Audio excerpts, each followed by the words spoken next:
আসসালামু আলাইকুম রহমতুল্লাহ। আমি মোহাম্মদ জিয়ারুল হক 10 মিনিট ম্যাথ এডুকেশনের পক্ষ থেকে সবাইকে জানাচ্ছি অভিনন্দন।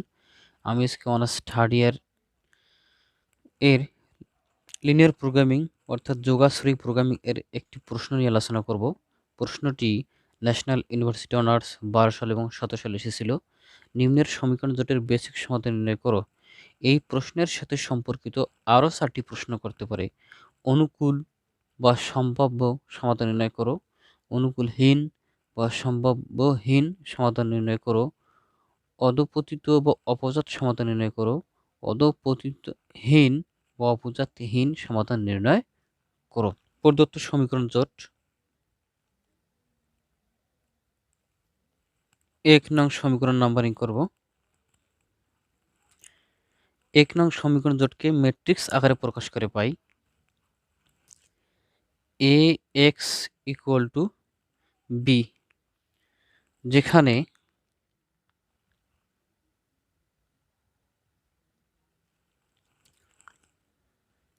a =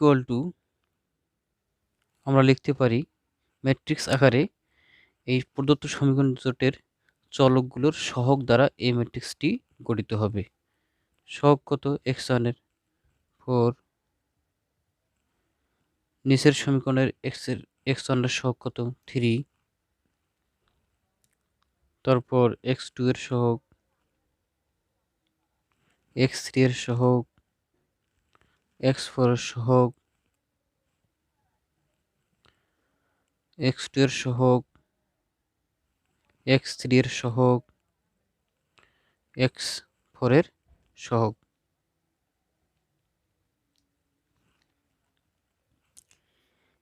x = আমরা লিখব যে প্রদত্ত সমীকরণ জোটে কয়টি চলক ব্যবহৃত হয়েছে। x1 চলক, x2 চলক, x3 চলক, x4 চলক, আর b হচ্ছে এই ধ্রুবক।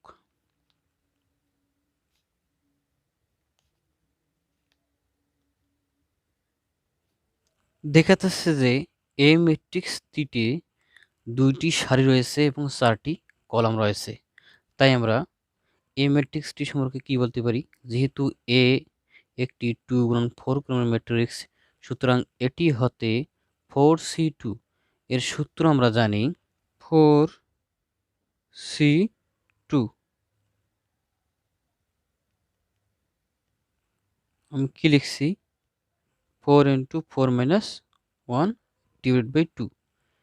এটি NCR এর সূত্র অনুসারে লিখছি, কারণ এর সূত্র হচ্ছে n × n - 1 / r। যত বের হবে অতটি উপম্যাট্রিক্স পাওয়া সম্ভব, যেগুলো নিম্নরূপ। x1 চলক, x2 চলক নিয়ে, অর্থাৎ 2টা করে কলাম নিয়ে আমরা উপম্যাট্রিক্সগুলো গঠন করব। x1 বরাবর, x1 কলাম বরাবর 4 3, x2 কলামটা নিলাম 2 5, আবার x1 কলাম নিলাম 4 3, x3 কলাম নিলাম 3 4, আবার x1 কলাম নিলাম, x4 কলাম নেই,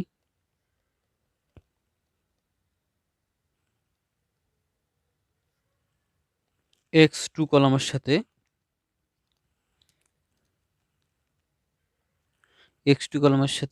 x3 নেই,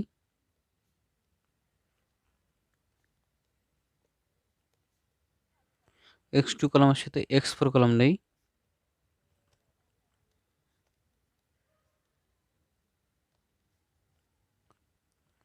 x3 কলামের সাথে x4 কলাম নেই।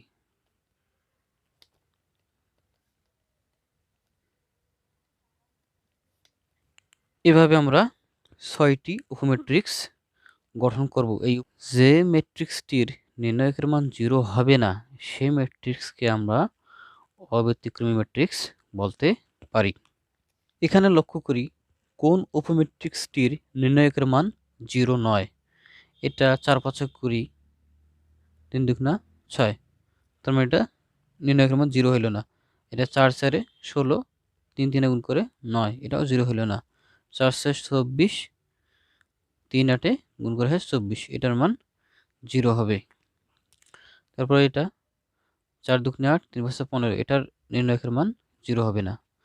6 দিয়ে গুণ করে 12, 5 8 গুণ করে 40, এটার মানও 0 হবে না। 3 6 গুণ করে 18, 4 8 গুণ করে 32, এটার মানও 0 হবে না। শুধু এই উপম্যাট্রিক্সটির মান আমরা 0 পেলাম। তাহলে এই ম্যাট্রিক্সটা ব্যতীত বাকি 5টা ম্যাট্রিক্সকে আমরা অব্যতিক্রমী ম্যাট্রিক্স বলতে পারি। এখন 4 অর্থাৎ 4 3 -8 6 এই ম্যাট্রিক্সটি ব্যতীত বাকি প্রত্যেককেই অব্যতিক্রমী ম্যাট্রিক্স বলা যাবে। অব্যতিক্রমী ম্যাট্রিক্স যতটি থাকবে প্রদত্ত সমীকরণ জোটের মৌলিক সমাধান ততটি হবে। প্রদত্ত সমীকরণ জোটের মৌলিক বা বুনিয়াদি বা বেসিক সমাধান রয়েছে 5টি। দেখুন, এটা হচ্ছে অব্যতিক্রমী ম্যাট্রিক্স। এই অব্যতিক্রমী ম্যাট্রিক্সটির জন্য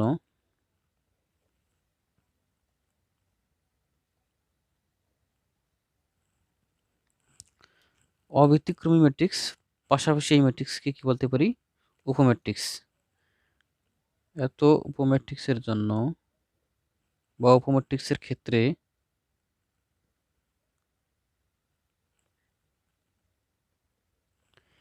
এই উপম্যাট্রিক্সটি যে চলক দ্বারা গঠিত হয়েছে সেই চলকগুলোকে আমরা বলবো মৌলিক চলক, আর যে চলকগুলো অনুপস্থিত রয়েছে সেই চলকগুলোকে বলবো আমরা অমৌলিক চলক। তাহলে এই উপম্যাট্রিক্সটি এই যে 4 3, তার মানে x1 কলাম, 2 5, তার মানে x2 কলাম, এই x1 এবং x2 দ্বারা গঠিত হয়েছে। তাহলে এত উপম্যাট্রিক্সের জন্য x1 x2 মৌলিক চলক।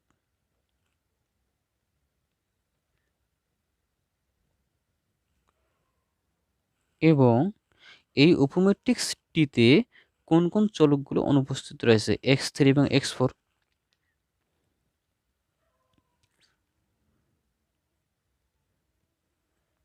x3 x4 কে আমরা অমৌলিক চলক বলবো।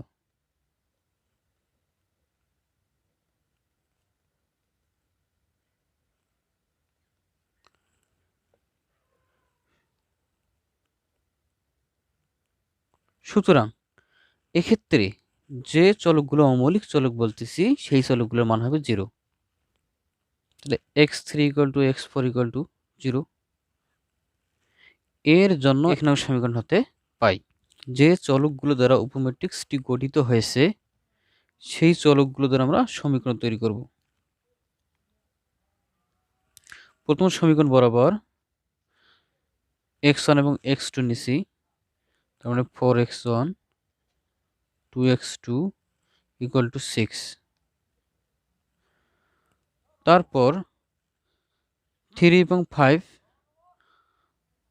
তার মানে x1 x2 যেহেতু মৌলিক আর x3 x4 মান 0, x3 x4 মান এখানে 0 বসিয়ে দিলে এই দুটো বাদ যায়, যার কারণে আমরা 3 এবং 5 যুক্ত চলকটাই নিব।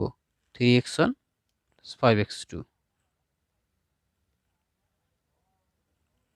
= 8।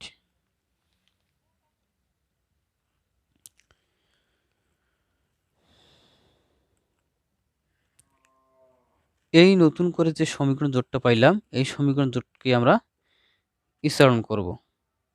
তার আগে কি করব? ম্যাট্রিক্স আকারে বা স্থানান্তর আকারে লিখে নেব 4 2 6 3 5 8। স্থানান্তর করি। স্থানান্তর করা মানে এই 3 কে 0 বানা, তাহলে 3 কে যদি 4 দ্বারা গুণ করি, 4 কে যদি 3 দ্বারা গুণ করি, তাহলে এই মানটা 0 হয়।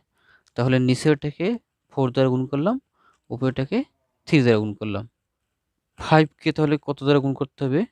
4 দ্বারা, আর 2 কে 3 দ্বারা। তাহলে 5 কে 4 5 20 এবং 2 কে 3 দ্বারা, 3 2 গুণ করে 6, বিয়োগ করে আমরা পাচ্ছি কত? 14, এখানে আমরা লিখে দেব 14। অনুরূপভাবে 8কে 8কে 4 দ্বারা 6কে 3 দ্বারা গুণ করে আমরা পাবো 14। এটা 0 বানা শেষ। এই ইসলন করে আমরা যেটা পাইলাম এটাকে আবার সমীকরণে প্রকাশ করব। এটা x1 চলকের কলাম, এটা x2 চলকের কলাম, এটা ধ্রুবকের কলাম। তাহলে 4x1 x নিচের x1 0 দ্বারা গুণ করে 0 প্লাস এটা 2x2 ইকুয়াল টু ধ্রুবক 6 নিচে 14x2 ইকুয়াল টু 14। এই সমীকরণ জোটটাকে আমরা সমাধান করব। সমাধান করলে কত পাই? x2 ইকুয়াল টু 14 এর দিকে ভাগ হয়ে গেল 1 পাই, আর x2 আমরা এখানে 1 বসিয়ে দিলে 2, 2 ওই দিকে গিয়ে হয় 6 মাইনাস 2 4, 4 ভাগ করে x1 এর মান পেলাম আমরা 1।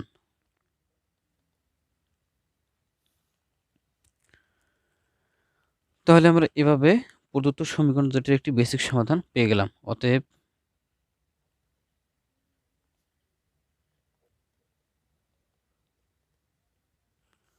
প্রদত্ত সমীকরণ জোটের একটি বেসিক সমাধান